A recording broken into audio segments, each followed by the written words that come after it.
Hello friends, I am Dr. Gaurav Munga. I am a practicing psychiatrist in Punjab. आज मैं एक बहुत ही sensitive topic के बारे में आपसे बात करने आया हूँ, सुसाइड। हाल ही में बॉलीवुड सेलिब्रिटी सुशांत सिंह राजपूत जी की सुसाइड के बाद तरह तरह की बातें हो रही हैं देश में कि उन्होंने सुसाइड क्यों किया, वो तो इतने सक्सेसफुल थे, उनको ऐसा नहीं करना चाहिए था। Suicide is not a solution, आप स्ट्रॉन्ग रहें, आप वीक मत रहें। तो बहुत से ऐसे मिथ भी हैं सुसाइड को लेके, लेकिन आज जो हम बात करेंगे वो हैं कुछ ऐसे तरीके जिससे हम सुसाइड को प्रिवेंट कर सकते हैं।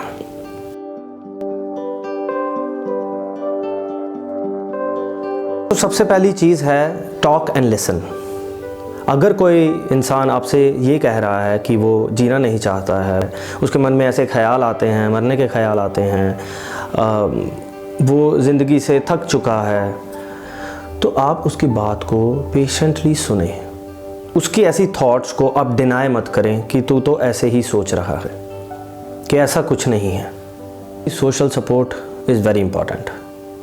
फैमिली और फ्रेंड्स को ये समझना पड़ेगा, सुसाइड करने वाला इंसान कभी ना कभी किसी से ऐसी बात ज़रूर करता है कि मेरे मन में ऐसे ख्याल आते हैं।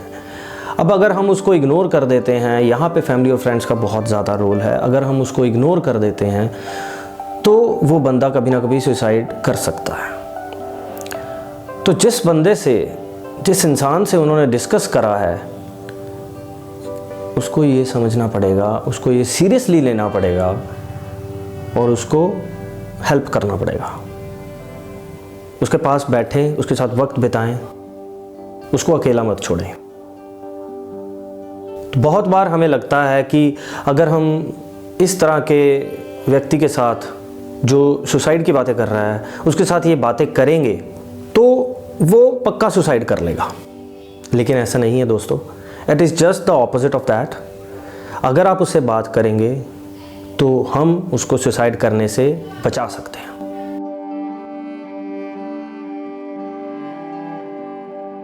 दूसरी बात ये है कि हमें ये पता होना चाहिए कि सुसाइड की थॉट्स अगर आ रही हैं तो क्यों आ रही हैं, क्या कारण है। एक ही कारण ऐसा नहीं होता है कि जिसकी वजह से व्यक्ति सुसाइड कर लेता है। ऐसे बहुत से कारण होते हैं और बहुत लंबे से समय से चले आ रहे होते हैं। Impulsive suicides are very rare. ज़्यादातर केसेस में ऐसा होता है कि सुसाइड के आइडियाज़ आते हैं, उसके बाद प्लानिंग होती है, उसके बाद एग्जीक्यूशन होती है। तो it takes a long time. काफ़ी केसेस सुसाइड के जो होते हैं वो डिप्रेशन की वजह से होते हैं। डिप्रेशन का मतलब सैडनेस नहीं है। यहाँ पे सैडनेस हर किसी को होती है, हर कोई उदास होता है, लेकिन डिप्रेशन एक बीमारी है जिसके कुछ क्राइटेरियाज़ होते हैं, जैसे मन का उदास होना, काम में दिल ना लगना, काम पे ना जाना, नींद ना आना या ज़्यादा आना, भूख ना लगना या ज़्यादा लगना, चिड़चिड़ापन रहना, हर टाइम थकान में रहना, मरने के ख्याल आने, ये सब कुछ। और अगर ये 2 हफ्ते रहता है तो हम इसको क्या डिप्रेशन लेबल कर सकते हैं। और काफ़ी केसेस सुसाइड के जो होते हैं वो इस मानसिक बीमारी से होते हैं। अगर किसी व्यक्ति ने इससे पहले भी सुसाइडल अटेम्प्ट किया है और या उसके घर में किसी ने किया है, तो हमें उसको बहुत सीरियसली लेना चाहिए, क्योंकि ऐसा व्यक्ति जिसने पहले अटैम्प्ट किया है वो दोबारा फिर से ये अटैम्प्ट कर सकता है। और जिसके घर में ऐसा किसी ने किया है वो एक जेनेटिक बीमारी हो सकती है। तो इन सब लोगों को हमें सीरियसली लेना चाहिए, इससे हम सुसाइड को प्रिवेंट कर सकते हैं।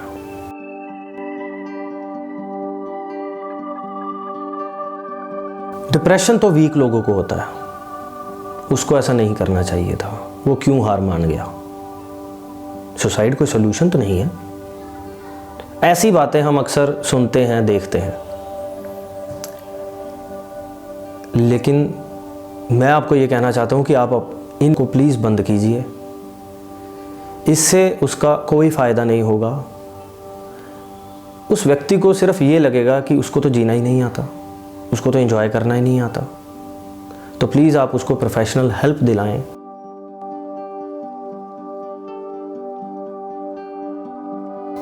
मेडिसिन नहीं लेनी चाहिए। मेडिसिन से तो सिर्फ नींद आती है। डिप्रेशन तो बीमारी नहीं है। ऐसी धारणाएं हमारे देश में भरी हुई हैं। लेकिन मैं यहाँ पे as a psychiatrist, as a professional आपको ये बताना चाहता हूँ कि डिप्रेशन एक बीमारी है। हम अपने रेगुलर ओपीडीज़ में, हम अपने रेगुलर केसेस में इस बीमारी को, हम इतने डिप्रेशन के केसेस देखते हैं और इसमें काफ़ी ऐसे केसेस होते हैं, often we don't see any stressor. काफ़ी बार हमें कोई भी उसकी लाइफ में स्ट्रेसर नहीं दिखता है। The person has a very well business, उसका फैमिली बहुत अच्छा है, उसके पास पैसे की कोई कमी नहीं है, लेकिन फिर भी वो डिप्रेस्ड है। सिर्फ एक्सरसाइज या योगा करने से डिप्रेशन को हम प्रिवेंट नहीं कर सकते हैं, सुसाइड को हम प्रिवेंट नहीं कर सकते हैं। उसके लिए दवाई भी लेनी पड़ती है और उसके लिए काउंसलिंग भी करवानी पड़ती है। बहुत सारी मेडिसिन्स, बहुत सी एडवांसमेंट अभी मेडिकल फील्ड में ऐसी हो गई है कि हम अगर अच्छे तरीके से और डॉक्टर की सलाह के हिसाब से चलें तो हम सुसाइड को और डिप्रेशन को और भी इस तरह की कई बीमारियों को हम प्रिवेंट कर सकते हैं और ट्रीट कर सकते हैं।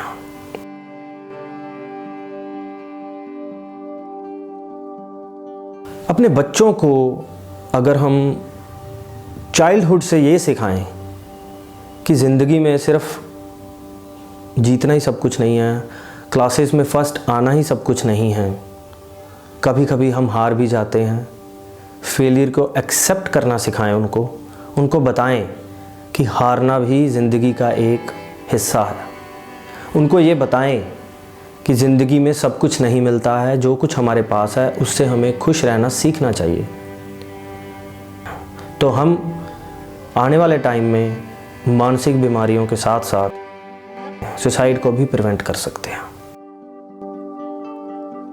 साथ ही हमें ये चाहिए कि वी एज पेरेंट्स हम उनके लिए रोल प्ले करें, हम उनको समझाएं कि हमें भी सब कुछ नहीं मिला है, कि हम बहुत बार फेल हुए हैं, कि failure is a part of life. ये बताना बच्चों को बहुत ज़रूरी है। लाइफ स्किल ट्रेनिंग स्कूल्स में, कॉलेजेस में बहुत ज़रूरी है, जिसमें बच्चों को ऐसी चीज़ें हम पढ़ाएं जिससे वो आने वाले टाइम में उनकी कोपिंग एबिलिटीज़ हैं जो स्ट्रेंथन हों और वो ऐसे स्टेप ना उठाएं। अगर आपको हमारा ये वीडियो अच्छा लगा हो तो प्लीज़ कमेंट करें और आपके मन में कोई भी क्वेश्चंस आए तो आप पूछ सकते हैं। इसको शेयर करें और चैनल को सब्सक्राइब करें।